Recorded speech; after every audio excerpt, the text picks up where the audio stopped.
La veille, on l'a mise en place dans un cours de stratégie et les étudiants donc suivent le cours de stratégie et puis suivent les théories liées à la stratégie.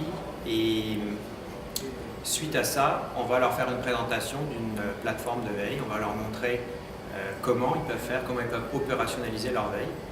Et une fois qu'ils ont vu comment ça fonctionnait, ils retournent chez eux parce que c'est souvent des étudiants qui travaillent, qui sont en exercice, donc qui travaillent, sont des cadres. Et ils retournent chez eux puis font leurs travaux sur la plateforme. Et souvent au milieu, on va mettre en place ce qu'on appelle nous une clinique. En fait, la clinique, c'est un petit atelier où on va se voir pendant 1 heure, 1 heure et demie. Ils vont poser toutes les questions qu'ils veulent sur l'utilisation de la plateforme, que ce soit en général c'est plus des questions pratiques, ça pourrait être des questions théoriques, mais en général ils sont rendus au niveau pratique, donc ils vont poser des questions et puis je vais leur répondre, je vais leur montrer avec la plateforme à l'écran, je vais leur montrer comment faire. Par exemple, s'ils ont un problème sur les opérateurs booléens au niveau d'une requête, je vais leur montrer exactement comment faire une requête. Et puis voilà, c'est ce genre de choses. Et puis une fois qu'ils ont fait ça, on a fait cet atelier, ils retournent sur leurs travaux et ils vont nous remettre, ils vont faire leur synthèse de la veille sur un wiki, sur une page wiki. Ils ont un wiki d'équipe et ils vont tous ensemble, ils sont 4-5 par équipe à peu près, ils vont tous ensemble prendre ce qui va sortir de cette plateforme et en faire une synthèse sur cette page wiki qu'ils vont coéditer ensemble. Et à l'issue de la synthèse, ils vont faire une présentation en cours sur laquelle ils vont être évalués, en plus de l'évaluation de la page de synthèse wiki et en plus de l'évaluation de ce qui est fait sur la plateforme, puisque ayant accès à la plateforme, on va regarder quelles sont les requêtes qu'ils ont montées, quelles sont les sources qu'ils ont sélectionnées, comment ils les ont organisées, comment ils les ont marquées, par exemple avec des tags, avec des étiquettes. Toutes ces choses-là, on va les analyser, on va les regarder pour évaluer ensuite le travail des équipes.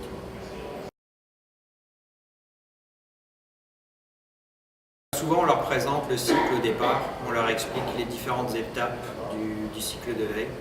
Et donc, on fait une synthèse et puis on explique le processus à partir de l'analyse des besoins, évidemment, puis ensuite de l'agrégation, comment ils peuvent agréger à partir des flux RSS et d'autres moyens.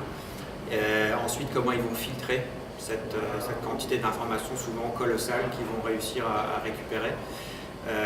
Et puis ensuite, comment ils vont faire l'aspect curation, comment ils vont, comme je l'ai déjà dit avant, transformer en stratégie, on appelle ça transformer l'information en renseignement, donc du renseignement pertinent qui va permettre aux décideurs de prendre les bonnes décisions et au bon moment.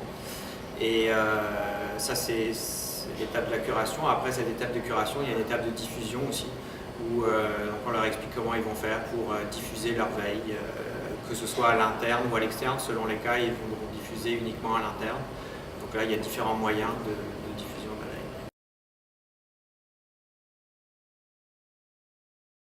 En entreprise, après, nous, on ne voit pas exactement ce qu'ils font quand ils vont en entreprise, mais souvent, quand ils ont eu l'occasion de faire une veille comme ça en cours, ça leur a ouvert les yeux sur les moyens, sur les pourquoi et sur les comment de la veille.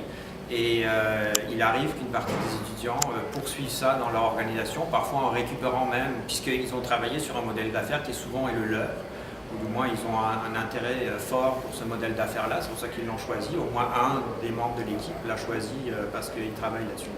Donc ils vont récupérer souvent ce qu'ils ont commencé à faire en cours, sur lequel ils ont même eu des retours de la part du professeur, et ils vont commencer à intégrer ça au quotidien dans leur environnement de travail.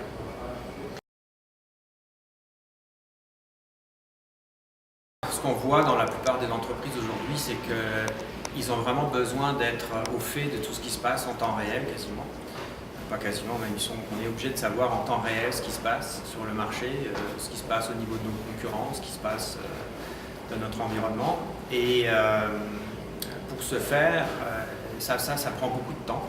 Et les entreprises n'ont plus beaucoup de temps à consacrer, pas assez de temps à consacrer à cette partie de veille.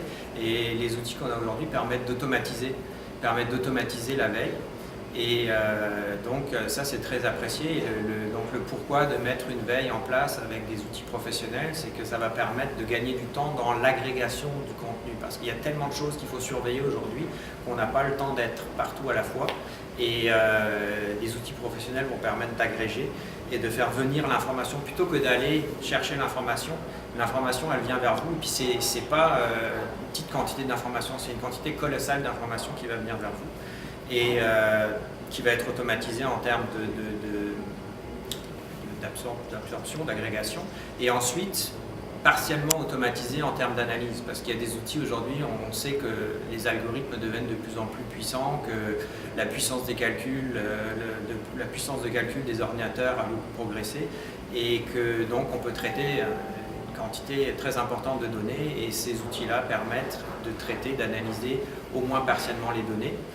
Et ensuite, évidemment, il reste toujours un élément humain, comme je l'avais dit précédemment, on peut, au niveau de l'information, transformer ça en renseignement, mais là, ça prend tout ce qui n'a pas pu être fait par la machine, il va falloir le faire manuellement. Et là, les agents veilleurs jouent toujours leur rôle et c'est toujours très important qu'ils soient présents dans le processus.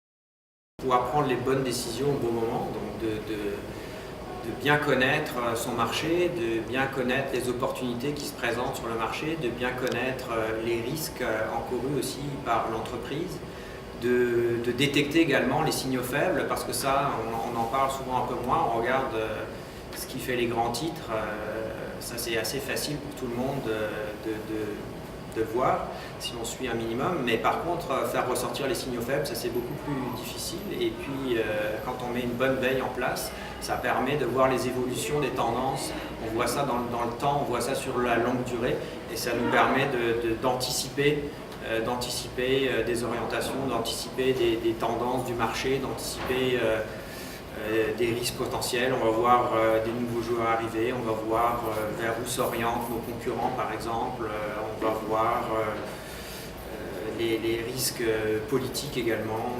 Il y a différentes choses qu'on va pouvoir anticiper, on va pouvoir prendre des décisions à moyen et long terme grâce à cette veille. La première chose, c'est qu'il faut vraiment bien définir les besoins en amont. Il faut vraiment savoir où ils s'en vont avec leur veille. Ça, c'est primordial. On le dit souvent que définir les besoins dans bien des domaines, on dit qu'il faut définir nos besoins, nos objectifs, etc. Mais c'est pas trop de le rappeler parce que souvent on s'en va, notamment avec tout le marketing qui est fait autour des plateformes, on s'en va tout de suite dans le vif du sujet. On a l'impression qu'on peut commencer sans penser avant notre veille. Et je pense que ça, c'est souvent c'est une erreur parce qu'on commence à mettre des choses en place et puis on ne sait pas vraiment où on s'en va. Et puis si on fait ça dans ce sens-là, en général, la veille est rarement un succès. La deuxième chose que je dirais, c'est qu'il faut absolument mettre des ressources dessus. Parce que tant au niveau des agents veilleurs qu'au niveau aussi des outils, on voit beaucoup de bricolage. On voit beaucoup de gens qui ont envie de faire de la veille parce qu'ils savent, tout le monde est assez conscient que la veille c'est quelque chose d'important, qu'il faut le faire. Mais ensuite, les moyens qui sont mis dessus sont souvent négligés. On ne se rend pas compte du temps que ça prend, on ne se rend pas compte des ressources que ça prend, que ce soit humaine ou au niveau logiciel aussi. J'ai vu beaucoup de choses au niveau des logiciels où les gens font c'est du bricolage, moi j'appelle ça du bricolage. Ils vont prendre un agrégateur gratuit, ils vont prendre un outil qui va filtrer l'information, ils vont prendre quelque chose de gratuit. Si je peux donner des noms, j'imagine. Donc il y a des outils comme Yahoo Pipes qu'on avait, il y a des outils comme Google Reader qui était l'agrégateur, qui était gratuit. Soudainement Google l'a enlevé, on n'avait plus de Google Reader, donc ceux qui avaient ça là-dedans ont dû exporter. Heureusement, les données étaient exportables, ont dû exporter leurs données pour les envoyer dans un autre agrégateur de flux. Ensuite, ils filtraient avec Yahoo Pipes. Yahoo Pipes a supprimé le produit, donc on n'avait plus accès à ça aussi. Donc c'était gratuit, c'était un bel outil, mais comme il n'y avait pas de contrat, on n'était pas lié, Yahoo a supprimé le produit, donc tout ce qui a été fait là-dedans a été perdu. Une autre étape après, c'est la curation. Là, on va encore prendre un troisième outil, donc on va avoir 3 mots de passe, on va avoir 3 logins, on va avoir... il y a un problème d'intégration, c'est confus, c'est du bricolage, c'est ce que je dis disais au début, et de choisir le bon outil. Il y a plusieurs outils intéressants sur le marché aujourd'hui. Choisir le bon outil qui va pouvoir intégrer les différentes phases de veille ou un maximum. On ne peut pas, le mouton à 5 pattes n'existe pas en général, mais il y a quand même des outils qui intègrent les différentes phases de la veille. Et si les entreprises y réfléchissent un petit peu, les budgets à mettre derrière ne sont pas si énormes par rapport au bricolage qui est fait, le temps qu'on perd à coller les morceaux les uns avec les autres. C'est intéressant de choisir un produit professionnel. Ça, ce serait la deuxième recommandation. Une troisième recommandation, ce serait de faire vivre sa veille. Mettre une veille en place, ça prend du temps, c'est pas forcément simple, mais c'est peut-être pas le plus gros morceau. Après, faire vivre sa veille, ça c'est un autre morceau important, parce que même si on a bien pensé sa veille, le marché évolue, les concurrents évoluent, ça change très très vite suivant les domaines. On a des étudiants qui ont fait une veille sur les voitures électriques par exemple, c'est un domaine qui bouge beaucoup en ce moment. Vous ne pourriez pas mettre une veille en place aujourd'hui en suivant certaines sources sans, dans le temps, rapidement après, faire des mises à jour, ajouter des nouvelles sources, vérifier si les sources que vous avez demeurent pertinentes.